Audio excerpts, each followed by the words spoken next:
meu convidado é o novo presidente do Instituto de Previdência do Rio Grande do Norte, o IPERN, o Nereu Linhares. Nereu, que é servidor de carreira e conhece tudo sobre Previdência, porque a vida inteira ele trabalhou, quer dizer, como servidor de carreira no IPERN. Bom dia, Nereu. Bom dia, Diógenes. Você tem a missão de tentar dar um rumo melhor à Previdência do Estado. Previdência hoje deficitária. Nós temos notícia e informação de governo de que esse déficit mensal é de 130 milhões de reais por mês. Explica para a gente esses números. Esses números, Diógenes, eles foram ocorrendo ao longo do tempo, né? Previdência, se fala muito em déficit da Previdência, a Previdência não dá déficit, ela não tem como dar déficit. O que a gente poderia ter ao longo do tempo seria um problema demográfico. Aquele problema mesmo de uma população maior, uma população que tem aumentado mais idosos, né? E tenha menos servidor trabalhando. Que é o que está ocorrendo. Mas não é por causa da questão demográfica em si, entendeu? O problema, um exemplo aqui, o governo nos últimos 8 anos, por aí, ele optou por não repor o servidor efetivo. Então foi uma correria de aposentadorias e isso não foi reposto. Então os governantes optaram em fazer o quê? Terceirizar. O terceirizado não recolhe previdência para o Estado, né? Então ele terceiriza, pagando em regra 3 vezes o que ele pagaria um servidor dele e não repõe. E se o nosso modelo de previdência é o modelo de repartição, então tem que entrar dinheiro novo, né? Porque a cada servidor que se aposenta e vai para a folha da Previdência teria que ter alguém para cobrir. Sai servidor por aposentadoria ou por morte, é preciso repor. Para que haver continue contribuindo. Exatamente, para que haja equilíbrio. Previdência não é para dar lucro, mas também não é para dar prejuízo. A sua avaliação, por que é que o governo optou em terceirizar muito mais do que contratar? Qual é a sua avaliação? Olha, isso é inexplicável. O governo sempre fala que é a questão do limite prudencial. O limite prudencial não permite que contrate. Muito bem. Agora, a contratação terceirizada, como ela não entra no cálculo, seria uma forma de mascarar. De burlar isso. De burlar, porque a despesa está sendo muito maior. Só para o nosso ouvinte entender, limite prudencial, gente, é um dispositivo da Lei de Responsabilidade Fiscal que limita a contratação de servidores até determinado percentual, né, da receita dos estados, dos entes, né, de uma maneira geral, federados.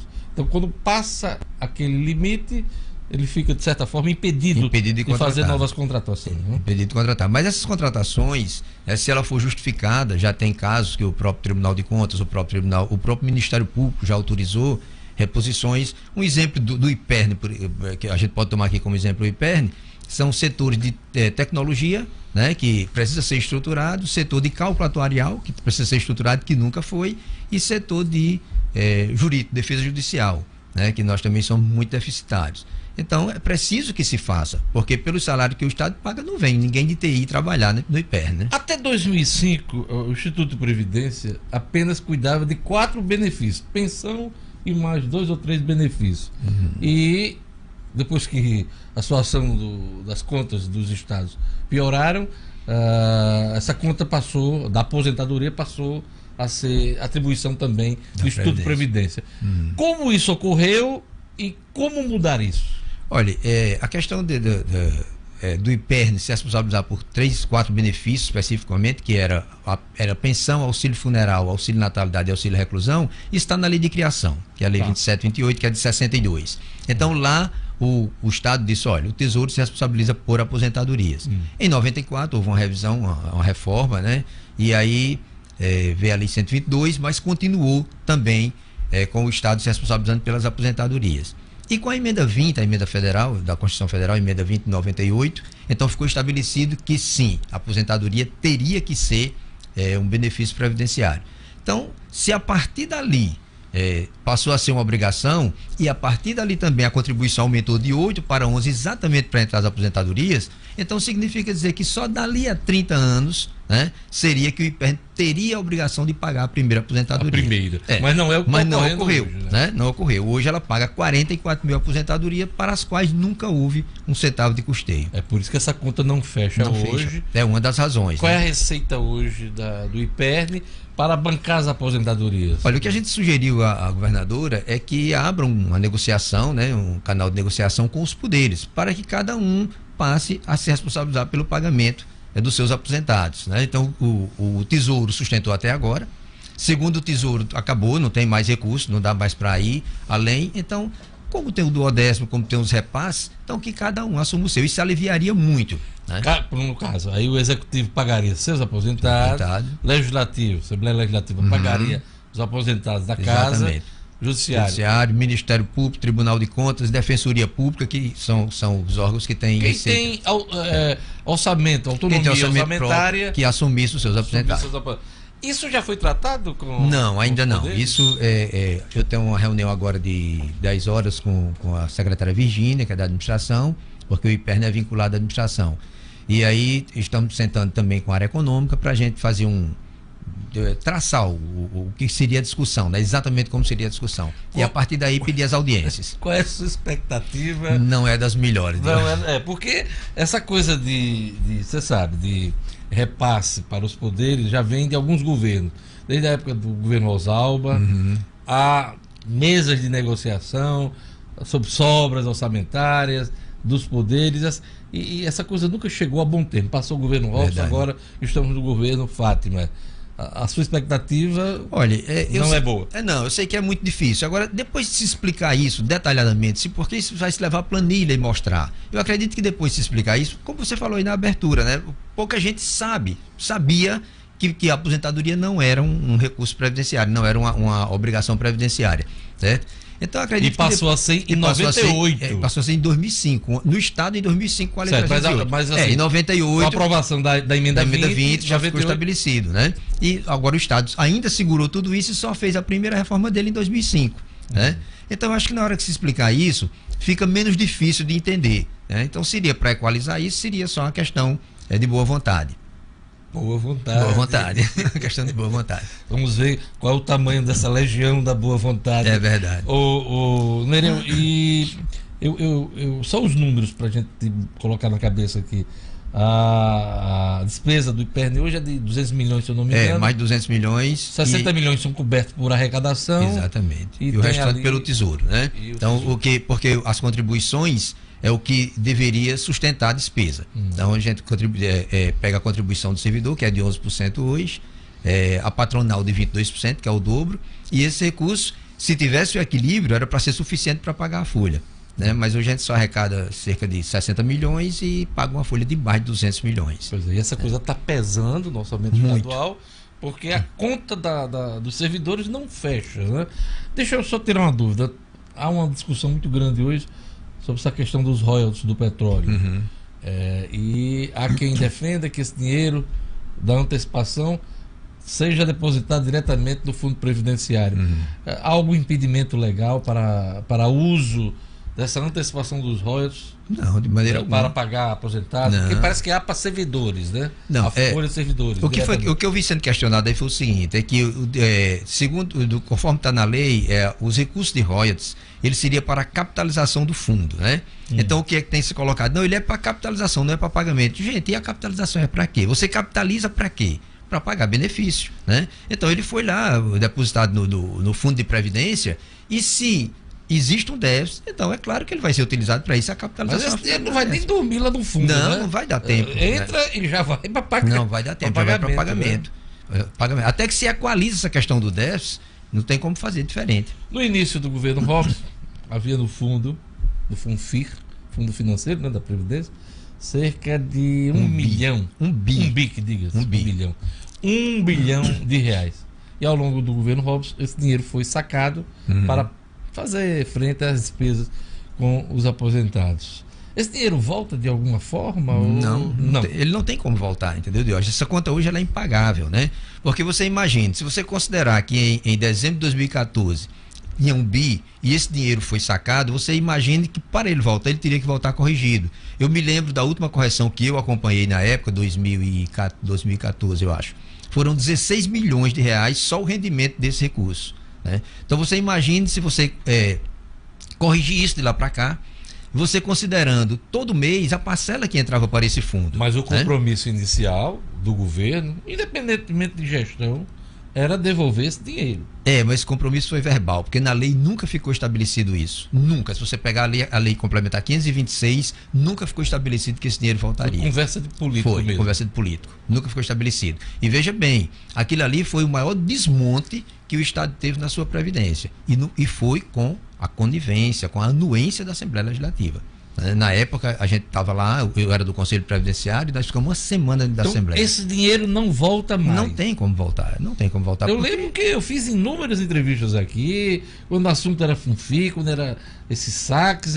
Não, mas o dinheiro vai voltar no final da gestão, na outra gestão. Porque ali, Diógenes, sempre se entendeu que aquele recurso ele era o recurso de um fundo único. Não, ele não era de um fundo único. Ele tinha o destinatário correto.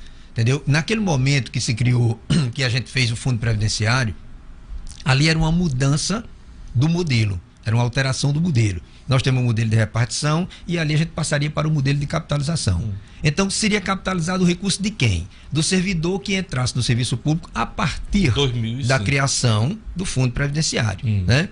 Então, de 2006, 2005 foi a lei, 2006... Inclusive era um fundo separado. Era, né? 2006 foi implantado exatamente da por isso. turma antiga. Exatamente. E você tinha o fundo... Exatamente. Desse que você falou que só vai se aposentar daqui a alguns anos. O fundo financeiro, ele já era o fundo que...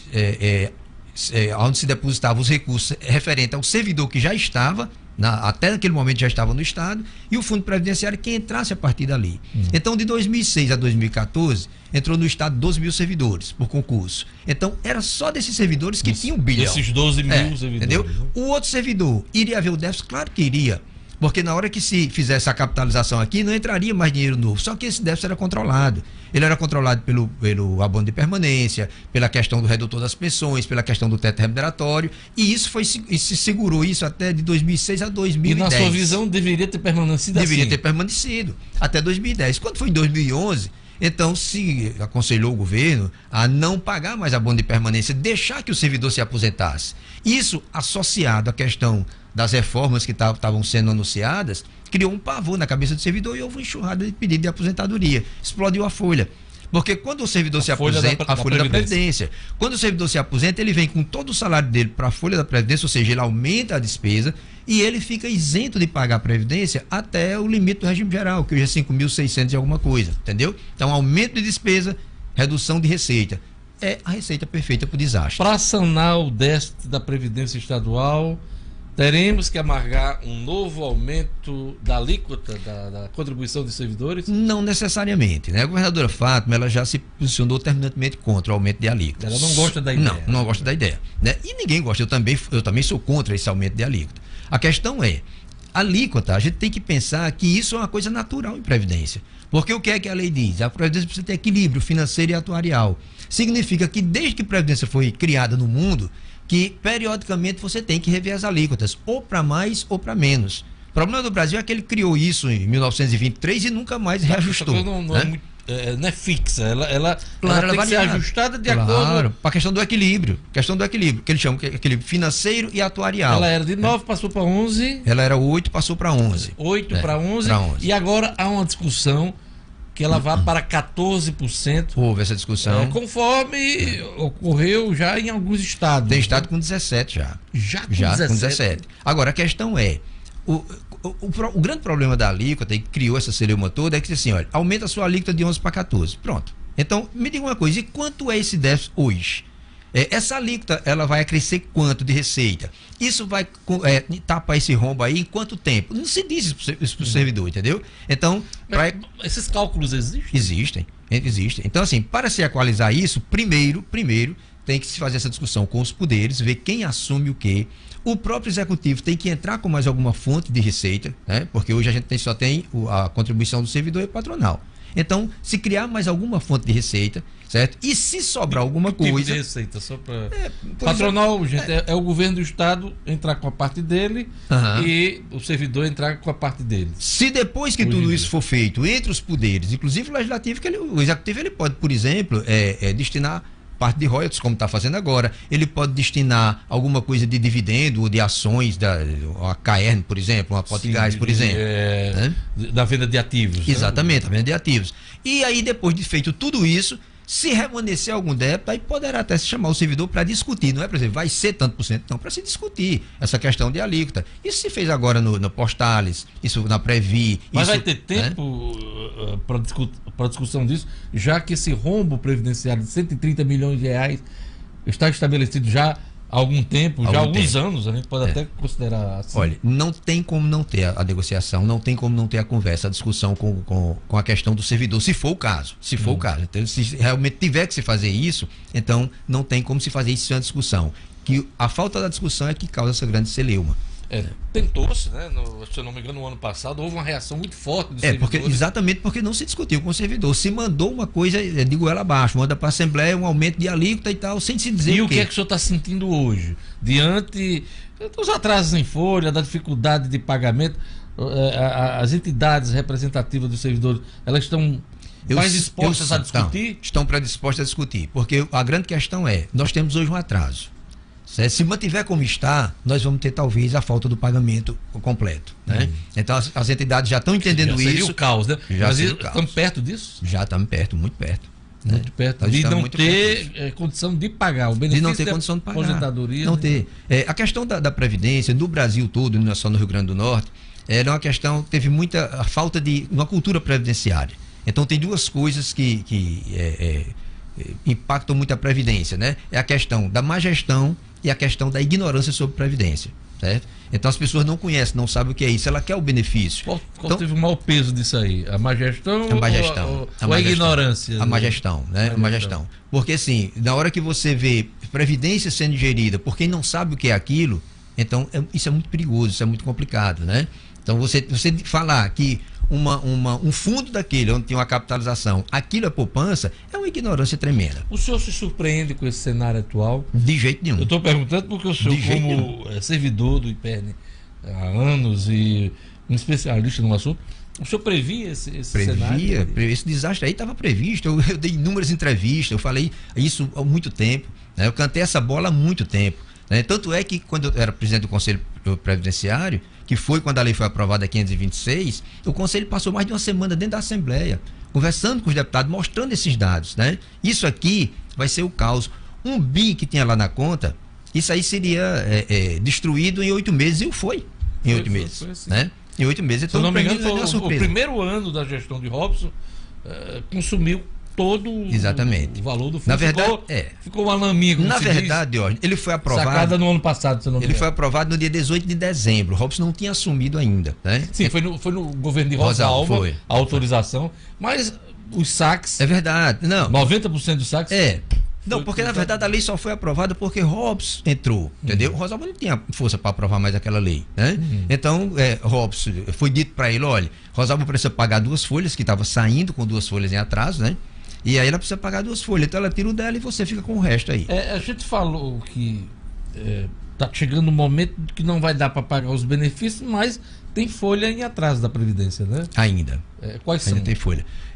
A folha, o 13º de 2018, né? 2018. Que ainda falta ser equalizado, mas está sendo equalizado agora com essa entrada de recursos. Com 17, não? Não, 17 já se quitou. Nada, né? Já se quitou. E 18 e o que mais? Dezembro? Dezembro, né? E dezembro. Então, né? o 13º de 2018. E dezembro, parte de dezembro ainda não foi quitado. Esse mês agora tem um novo procedimento para pagamento das folhas. Exatamente. Né? É isso aí.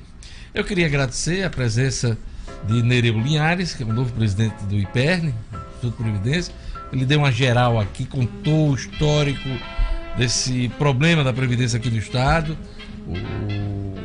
o déficit, falou inclusive da ideia de conversa com os poderes, para que cada um cuide dos seus aposentados. Tem reunião marcada já para tratar sobre esse assunto? Com os poderes ainda não. A gente está sentando hoje, a equipe econômica, o IPERN, a administração, para a gente tirar uma pauta, né? E começar a pedir as audiências para conversar com mas a os partir poderes. desta entrevista que o senhor deu na tribuna, o pessoal já está sabendo o que é que vem pela frente. É né? verdade, é É verdade. isso aí. Obrigado, Nereu, por sua presença aqui no nosso programa. O Jornal 96 acabando por aqui. Logo mais no RN Acontece da Band, eu vou entrevistar o senador Jean Paul Prats. Os planos para o mandato dele de senador, os compromissos com o governo, o mandato de Fátima Bezerra em Brasília, enfim. Logo mais, 11h30, na Band, eu vou entrevistar Jean Paul Prats. A todos um bom dia. Eu volto amanhã com o Jornal 96. Tchau.